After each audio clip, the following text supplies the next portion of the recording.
All right, this is not going to be a fun video to make. In fact, I can feel my subscriber list dropping as I go. But what you always get from me is my honest opinion. I always try to get you to see things from a different perspective, because very often we just charge headfirst into things because we want it to work. We want it to be right. And I'm going to ask for a little bit of critical thinking.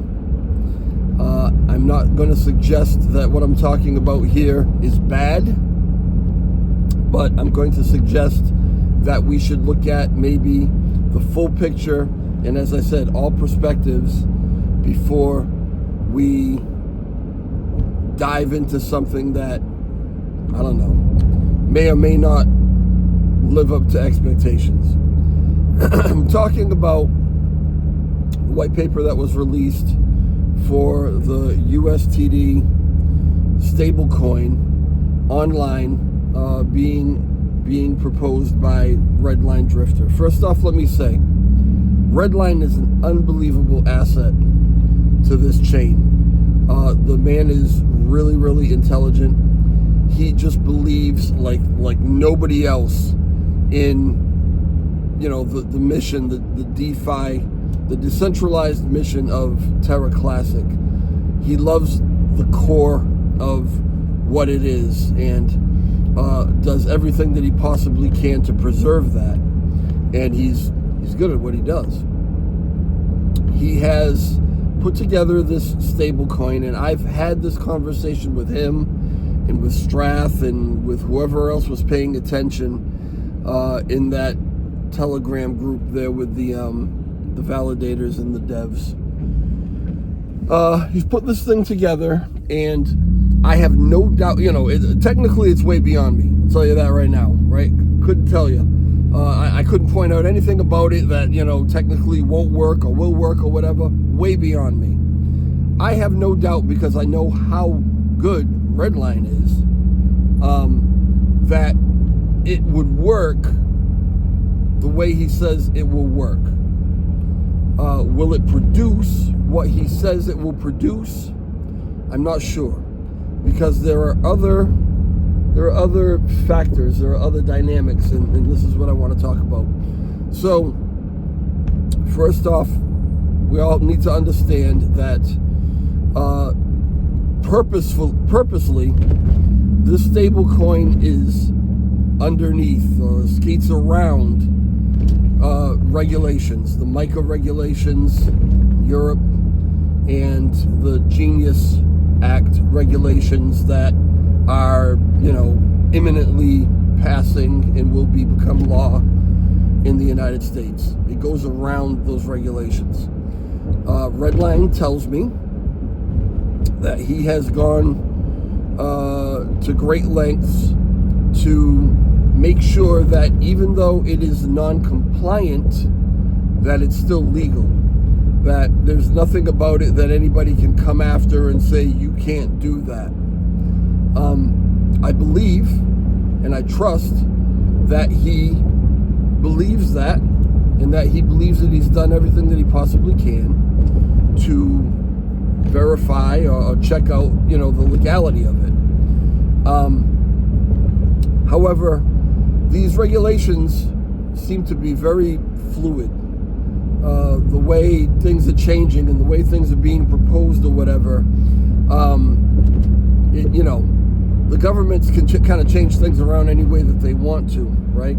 So what information he may have today that suggests it is legal, once, at least in the U.S., right? I think MiCA is pretty well established. I don't know how much changing it'll do, but once the Genius Act and some other things that are happening in the United States regarding cryptocurrency, once all that actually is flushed out and done in law, is it going to look exactly the way it looks right now?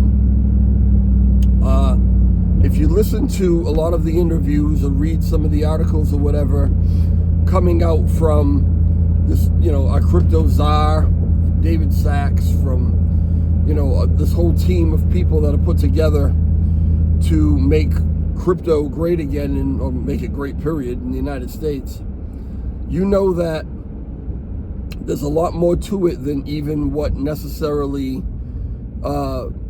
is being written down in these bills. There are intentions for what this stuff is going to be and how it's going to work that aren't necessarily written down legally. Some things to maybe think about is all I'm saying, okay? So the legality of it, hopefully it is. Now, Redline also feels that, again, specifically the United States, because this is where I am and this is what we talked about mostly, that the United States, even though the Genius Act specifies what makes a stablecoin compliant in the United States, he feels that even though the United States has those stablecoins that will be compliant with Genius, that they're still going to support and be open to other stablecoins that are kind of non-compliant. This part of it, I really don't know where he gets that information from. I can't say this for sure. It feels like this is his baby that he just created, and the things that he's maybe reading or hearing, he is not consciously, but probably turning around to fit the narrative that he needs it to fit, to say that is true, that they're going to support it. Everything that I've read, everything that I've seen, every interview that I've listened to leads me to believe that if you're not Genius compliant, you're probably going to get shit on by the United States. The United States is looking to stablecoins to push the USD, the US dollar dominance throughout the world. They're going to a lot of trouble and taking a lot of time to get this law exactly right. You can guarantee, even though it's going to potentially make the United States a lot more crypto friendly, you can guarantee that it will benefit the government more than it benefits anybody and anything else. And so, because I know how my government works, I'm willing to go out on a limb and bet that if you are not Genius compliant, if you are not compliant with all the rules and regulations that they put forth for stable coins, right? What is a commodity? What is a security? What is this new thing that they've come up with as far as NFTs and meme coins being collectibles, right? It's a whole new category. If you're not compliant with all that stuff, they, I feel, are going to push that you're not safe, you're dangerous to be in. This is the narrative that I really believe you're going to see pushed very hard by the United States and maybe even by Europe as well. That we have designated for you the safe ones to be in. They meet regulations, they meet the rules, they have to be audited all the time. These are the safe ones to be in. Now, we know that retail isn't necessarily going to push this huge bull run. It's going to be, big business that does it. They're not going to be looking for stable coins that are not compliant. For that matter, they could have done that a long time ago, right? They haven't jumped into the cryptocurrency world because of all the non-compliance. We've asked for all these regulations. We've asked for all this clarity. Now we're getting it, and that is what is going to push industry into crypto. They're not going to support something that is not compliant with MiCA, with Genius, with whatever the hell else comes out there. They're not going to support it. So, what will be the efficacy of this stable coin? Well, Redline says, even though it's not compliant, it is legal. He says it's safe, and there's more money to be made using this stable coin because of the yield and the different things that he's got going on. Again, geniusly put together. I'm not questioning at all the way he's put it together. I'm just questioning whether in this atmosphere, in this world, the way we are today, if it's going to make a difference, if anybody's going to use it. He says that there's a lot more money to be made with this, and so people will tend to gravitate toward it.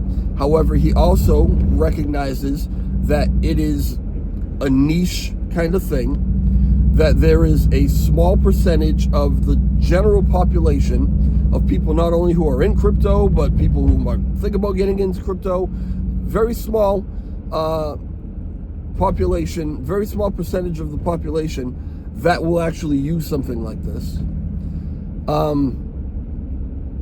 There are those things that I think need to be considered, need to be thought about. For me, maybe one of the biggest things that need to be thought about is the fact that this is TERRA Classic. TERRA Classic, you know, I'm talking to a bunch of people who have probably been in TERRA Classic for the whole damn time, for 2-3 years, right? You love it, you're here, you're committed to it, you're in a bubble. Because if you step outside of it, TERRA Classic does not have a very good reputation in cryptocurrency, right? People who are not in our community but have heard of it, what they know about it is that it used to be Terra Luna. It had an algorithmic stablecoin, and it crashed horrifically. Overnight, practically, people lost their ass, right? I mean, you know, all kind of stories about all kind of terrible things that happened once this crash happened. This crash is one of the main reasons for this regulatory push, for all these governments coming out and saying, no, we need to step in and we need to make some rules and regulations. It was this crash that really was the straw that broke the camel's back. There's not a lot of trust out there for TERRA Classic. In fact, some of our guys went to this thing in Germany not long ago, right? This Interchain Summit. And a lot of people there didn't even know that TERRA Classic was still alive. They didn't know what Anchor even was, right? They don't know. People out there don't know. And if they go and try to research it, they're not going to get a good look on TERRA Classic. It's not trusted.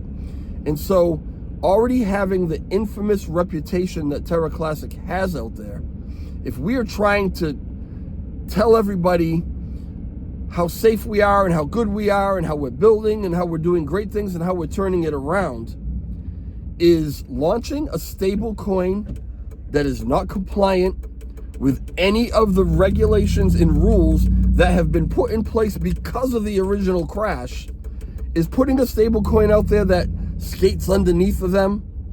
Is that a good look? Is that something that's going to make people say, let's jump back into TERRA Classic? I'm not so sure about that. And I don't know how many have actually thought about that. And I brought it up to Redline. I brought it up to Strath. I brought it up again to the people that were listening.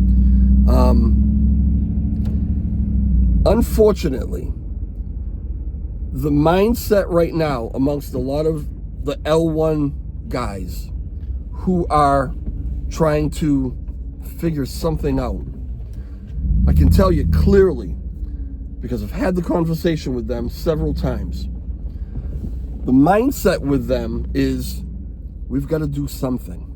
We've got to try something. It is mission critical at this point.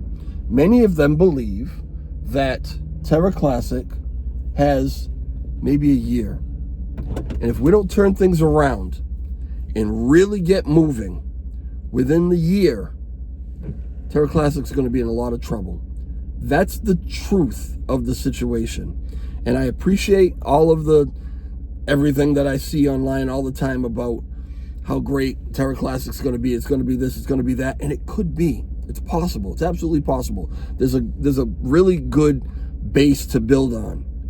But we need to be careful, I think, what we build on it, right? You can listen to Redline who absolutely and fully believes that what he's doing is a great thing, and it might be. I'm not here to say that it's not. But I'm going to use, sorry, okay, but I'm going to use Happy Caddy for an example. Look at all the things that he's built as of late, over the last year or whatever, that were going to be the greatest thing since sliced bread. Follow him, because he's going to single-handedly rescue TERRA Classic. And he's built a lot of things, right? Good things that work nicely and, you know, whatever. But what have they done to make TERRA Classic any better than it is? And what I mean better, I'm saying that's improved the price. That's brought in people from the outside to say, wow, we need to get a hold of that. We need to get some of that. Because if it's just us and we don't start bringing in some new money, new people, new interest, it's not going to do any of the things that you guys are hoping it's going to do. That is the reality, okay? It's a different perspective, I guess, than the one that you want to have, or maybe that you have. But if we're going to do this, we need to do it very carefully. We need to do it smartly. And we need to think before we just jump right into something. What is this going to look like? Are people out there in the cosmos, or, you know, out in crypto in general, are they going to look at it and say, wow, TERRA Classic has a stablecoin now? That's awesome. It's not compliant? Oh, okay, right? How's that going to play out when they already don't trust this chain? I don't know. I think you're going to have governments really, really pushing, like I said, if you're not compliant with the rules and regulations that we put forth, then you're not safe, and people shouldn't be getting involved. That's not going to make it any easier. I am not saying it's a bad idea. I'm not saying it's a good idea. I'm saying that we need to stop, take a breath, and think. What is this actually going to look like? What is it actually going to do? Is it going to do anything? Is it going to be helpful?